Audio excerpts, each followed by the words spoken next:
Bonjour les Sagittaires, bienvenue dans votre guidance sentimentale relationnelle pour septembre. Prenez ce qui vous parle, n'hésitez pas à vous abonner, à liker. Vous pouvez aussi retrouver en barre d'infos mon site pour des consultations. Vous avez également mon email. Vous pouvez retrouver la playlist avec les 12 signes pour avoir soit la guidance sentimentale, soit la guidance générale pour septembre. Et puis voilà, vous pouvez écouter vos autres signes si vous le souhaitez. Vous avez l'habitude, on vous le dit à chaque vidéo.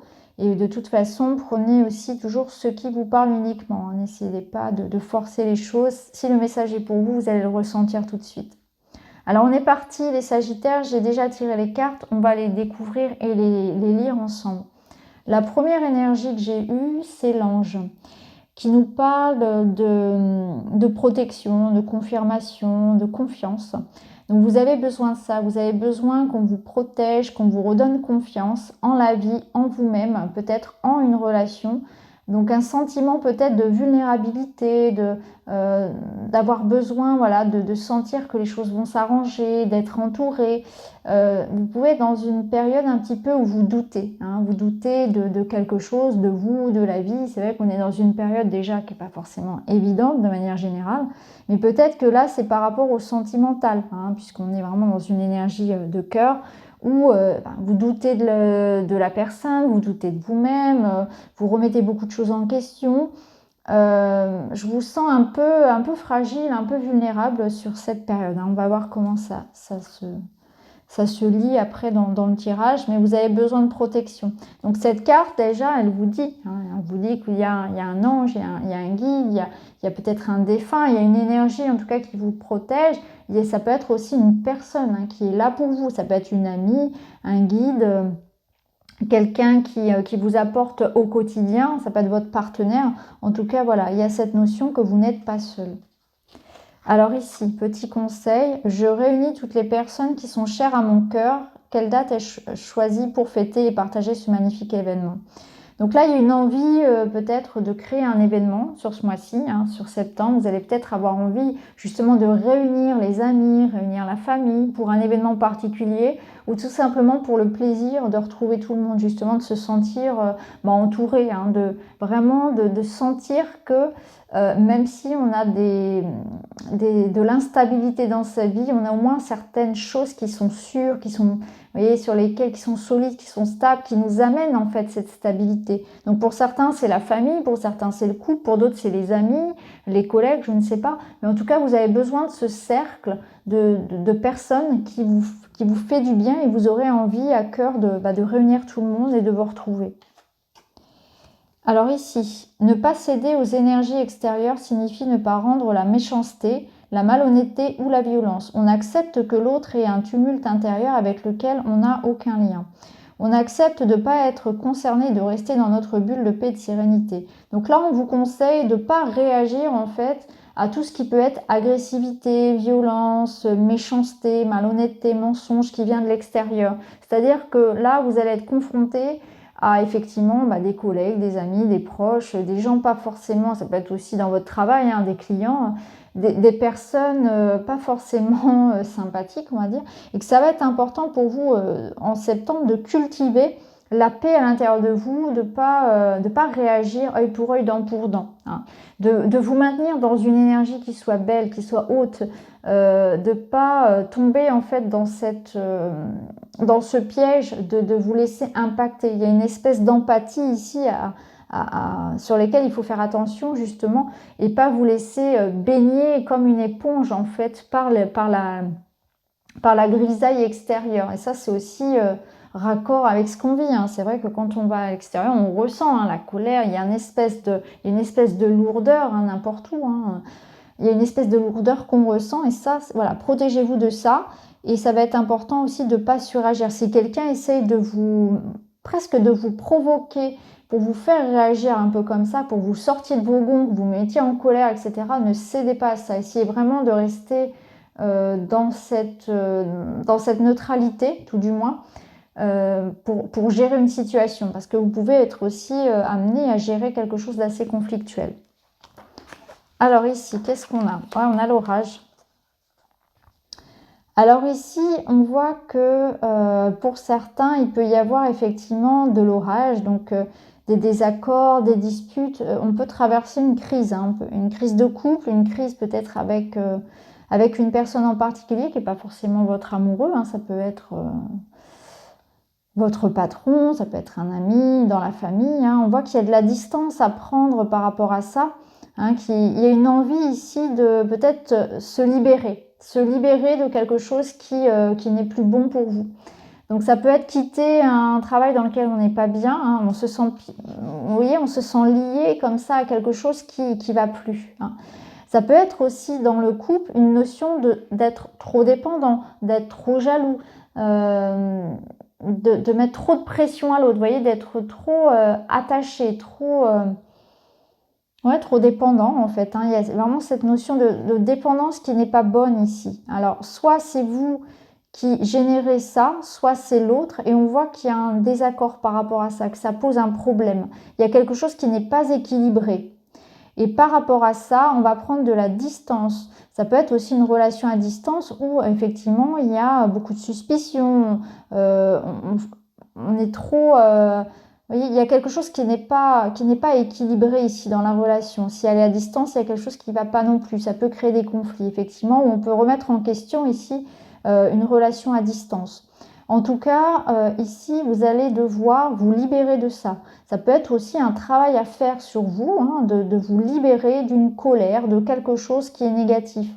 Alors, comme on avait quand même des cartes ici qui en parlaient, ça peut aussi dire que pour certains, il va falloir faire attention à mettre de la distance entre vous et soit une personne un peu colérique, une personne un peu sombre comme ça, ou un égrégore, hein, comme on l'a vu tout à l'heure, ça peut être aussi ça. Ça va être prendre de la hauteur aussi par rapport aux événements.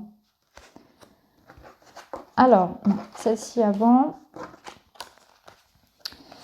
Alors, ici, bah ouais, on retrouve la distance. Donc, clairement, pour certains, on est dans une relation à distance. Vous voyez, les relations par Internet où on communique, vraiment, il y a un éloignement géographique. Et ça peut être difficile à vivre. On voit que soit il y en a un des deux qui est jaloux, il y en a un des deux, effectivement, qui peut avoir des soupçons sur l'autre. Voilà, c'est ce que je ressens. Il y a une notion ici que voilà, il y a une relation à distance qui peut être voilà, mise un peu en danger en quelque sorte, hein, par de la jalousie. Ça peut être aussi des gens en fait qui vont venir s'immiscer un petit peu dans votre vie aussi. Hein. Il y a un éloignement ici de toute façon qui est ressenti. Donc on voit aussi que si vous êtes en couple ou alors si vous ne l'êtes pas, vous allez pouvoir ressentir une sorte de rejet en fait, un sentiment où on est incompris, on se sent rejeté, les autres ne comprennent pas peut-être notre façon de vivre, ne comprennent pas notre relation, notre couple. Il y a de la critique qui vient de l'extérieur et à laquelle aussi il va falloir se distancer encore une fois. En tout cas, ce que vous allez ressentir, c'est ça, c'est que soit il y a de la jalousie, soit il y a un sentiment d'incompréhension. Hein. Donc dans le couple, ici, dans un couple, clairement, on peut vraiment avoir un éloignement physique ou non, hein, ou émotionnel, qui soit lié à ça, à une incompréhension, à un rejet, à de la jalousie peut-être de l'un des deux partenaires, où on sent qu'il y a vraiment beaucoup de différences aussi peut-être, et que parfois on a du mal à se comprendre finalement. Bon, on voit que les allumettes se réunissent ici et qu'on a la flamme, et ici on a quelque chose qui pétille. Hein. Donc vous voyez ici les allumettes, elles étaient, il y en a une qui s'éteint, il y en a une qui s'allume. Il y avait vraiment une différence et là on voit que ça matche bien, que ça repart, il y a l'étincelle. Donc je pense que parfois il y a énormément de feu dans une relation et que ce feu, on en fait toujours, soit on l'utilise pour construire, soit on l'utilise pour détruire. Donc là, vous allez avoir le choix un peu, de ne pas céder à des énergies un peu de, voilà, la jalousie, la colère, voilà, se laisser un peu imprégner par des choses comme ça et reprendre un peu de bon sens parfois. Donc là, moment de qualité, connexion, donc on voit qu'il y a un rapprochement, alors, soit vous êtes seul et on voit qu'il y a une opportunité ici avec le trèfle, il y a vraiment, vous voyez, cette rencontre, ces deux petits chats là, c'est des moments de qualité. On voit encore une fois les deux connexions, hein. On a les deux allumettes, les deux petits chats, donc il y a une belle opportunité de retrouvailles, d'union, de rencontres. Alors, ici, on avait l'idée de retrouver des personnes de cœur, donc soit ça peut être de nouvelles amitiés, ça peut être aussi retrouver des proches, ou c'est dans le couple ici. Vraiment, on est dans, pas forcément du temps qu'on va se consacrer tout le temps, mais quand on est ensemble, c'est de qualité. C'est vraiment ici cette notion de qualité. Donc c'est mieux choisir ses amis, mieux choisir les personnes avec lesquelles on entretient des relations aussi amoureuses. On voit qu'on va préférer aussi peut-être aller vers une relation unique, mais avec laquelle voilà, on a vraiment une connexion très très forte. Donc moins d'amis peut-être, moins de partenaires amoureux, mais vraiment cette notion de quelque chose qui en vaut le coup. On voit qu'il y a une connexion qui est très forte. Il y a aussi l'idée peut-être de arrêter de savoir où est-ce que ça va mener. Le fait d'arrêter aussi dans le couple, hein, bien sûr, de se dire, voilà, est-ce que mettre la pression par rapport à l'évolution, etc. Vivre le moment présent, ce serait important. Ça va être important aussi peut-être de laisser le passé au passé, d'être vraiment dans l'instant, tout simplement, de profiter de ce qui se présente, de profiter de la rencontre, du moment, sans forcément voilà, être dans des investissements importants. Alors, ici, ça va être important. Je pense que c'est laisser le passé derrière. C'est vraiment vivre dans l'instant présent. C'est vraiment ce qu'on vous conseille ici. Ça peut nous dire aussi que la passion, elle s'entretient. C'est ce que je ressens ici. Il peut y avoir vraiment une connexion très forte, d'ailleurs, avec une personne où on va ressentir comme si on se connaissait déjà depuis longtemps. Alors, ça peut être toujours, hein, je ne vais pas le répéter à chaque fois, mais c'est toujours en amitié, en amour, peu importe. Il y a vraiment cette connexion à quelqu'un qui est là comme une évidence, en fait, où on a ce sentiment vraiment de s'épanouir ensemble. Et c'est comme si on se connaissait déjà. Il y a vraiment ce lien qui est très fort. On vous parle aussi peut-être d'une relation qui peut être ravivée. C'est-à-dire que là, si dans votre couple, par exemple, vous étiez sur un moment où on arrivait un peu ici, là, hein, on voyait qu'il y avait des conflits, etc., il y a moyen de raviver la flamme, il y a moyen de remettre un petit peu de passion, de retrouver quelque chose de plus charnel aussi, de plus intime avec quelqu'un, hein, où le temps va finalement nous permettre de réparer. Hein. Il faut se laisser du temps. Ça nous parle aussi que la passion, elle s'entretient et que avec le temps, bien évidemment, elle a besoin qu'on l'arrose, qu'on l'entretienne. Et c'est ce qu'on vous rappelle ici. Hein, même si vous avez l'impression parfois que ça fane un petit peu, que les sentiments fanent, le désir peuvent faner, eh c'est parce que c'est quelque chose que vous devez entretenir aussi. Donc ça, après, à vous de faire preuve d'imagination pour ce faire. Donc les conseils. Ici, les conseils, ça nous ramène encore une fois à la différence. Donc je pense que ça va être l'ouverture d'esprit, le compromis, de vraiment de pas chercher à quelqu'un qui soit votre jumeau finalement, mais quelqu'un qui au contraire a quelque chose à vous apporter et quelqu'un qui puisse vraiment vous apporter une autre vision de la vie, une autre façon de vivre, vraiment d'ouvrir son esprit à quelque chose comme ça. C'est vraiment ce que je ressens. Ici, pour certains, ça va être important peut-être aussi justement d'en parler. Si vous sentez que les différences ou vraiment vous sentez qu'il y a certaines choses qui ne sont pas, qui ne vont pas, tout simplement réussir à en parler. Hein. C'est dans vos moments un peu de doute, de moins bien, ou les moments où vous êtes moins bien, c'est avoir cette possibilité, cette sécurité de pouvoir en parler. Soit en parler directement à la personne de votre cœur, soit en parler à un ami, à un thérapeute, à quelqu'un. Mais c'est réussir vraiment à mettre des mots, à pas ruminer, en fait, à pas garder pour vous tout ce qui vous pèse en fait sur le cœur.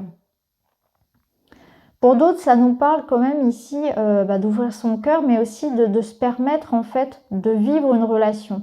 On peut être dans des sagittaires ici qui peut-être vont se dire que, surtout si c'est une relation à distance, que peut-être que ça vaut pas le coup en fait, hein, qu'on est trop différents, on habite trop loin, qu'il y a trop de complications et qu'on n'y croit pas. Et en fait, là, ça vous dit clairement que même si vous avez la sensation qu'il y a beaucoup de difficultés qui sont sur le chemin de cette relation ou dans votre couple actuel, rien n'est fané, rien n'est impossible en fait. Il suffit vraiment d'y mettre du sien et que parfois, eh bien, les opposés s'unissent. Et c'est très bien comme ça. Il faut avoir vraiment la foi en ça.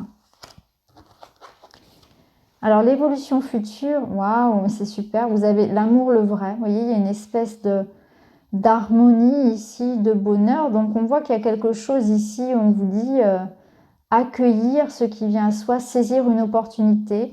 Donc là, vous avez l'opportunité finalement de vivre un amour, le vrai. Il faut tout simplement dépasser peut-être certains préjugés, dépasser la distance, dépasser une certaine jalousie, une certaine codépendance. Raviver un peu la flamme, raviver le désir, se faire confiance, laisser les choses grandir avec le temps. Mais là, il y a une évolution positive. Ça peut être aussi voilà, un petit voyage qui vous rapproche de la personne de votre cœur, peut-être un événement surprise, effectivement, qui va vous apporter ça. Pour d'autres, ça peut nous parler de grossesse, de surprise en lien avec une grossesse, pourquoi pas, si ça vous parle. Mais en tout cas, on voit que voilà, l'amour, le vrai, les solutions, l'ouverture, la rencontre, le dénouement positif de la situation arrive. On voit que ça évolue pour du positif dans le futur, cette relation-là. Donc ça va être important d'être à cœur ouvert aussi, de pouvoir peut-être sortir un petit peu de votre... comment dire, de cet espace dans lequel vous vous préservez, parce que parfois c'est important aussi de donner confiance à l'autre et de se faire tomber un petit peu la carapace, parce que vous pouvez, les Sagittaires, être un peu sur cette posture d'indépendance, mais parfois l'autre a besoin quand même de sentir que vous êtes là, qu'il peut compter sur vous et qu'il y a une confiance qui est là. Vous voyez qu'il y a quand même un engagement qui est présent, même si il n'y a pas de notion de fermeture, d'enfermement, il y a quand même cette notion de sécurité affective. Donc là, on vous dit que ça va être important de se faire confiance, de faire confiance aux autres et de savoir saisir les opportunités de rencontre et d'évolution dans le couple. De ne pas être fermé finalement.